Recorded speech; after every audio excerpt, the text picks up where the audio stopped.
Vă salut! O problemă pe care am întâmpinat-o de-a lungul timpului când făceam câte un scris pe laser era să-mi pierd mult timp doar cu funcțiile acelea de convert to curve, break curve apart și să selectez fiecare element și să-i dai back and minus front.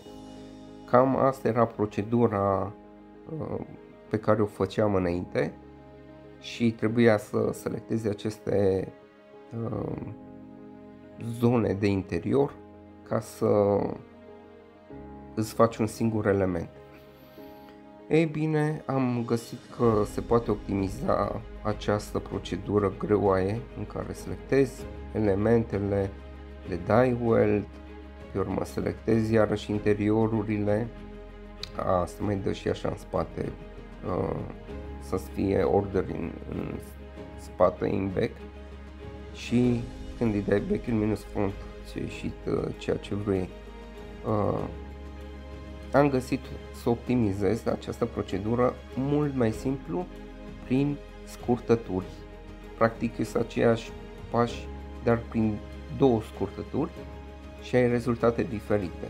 Deci faci fontul, noi avem aici litera B separată de Ogdan, se întâmplă, se vede cât de defect ne-ar ieși nouă literele dacă le-am debitat așa. O variantă e să iau acel pen și să desenez acolo o liniuță ca să unesc cele două litere.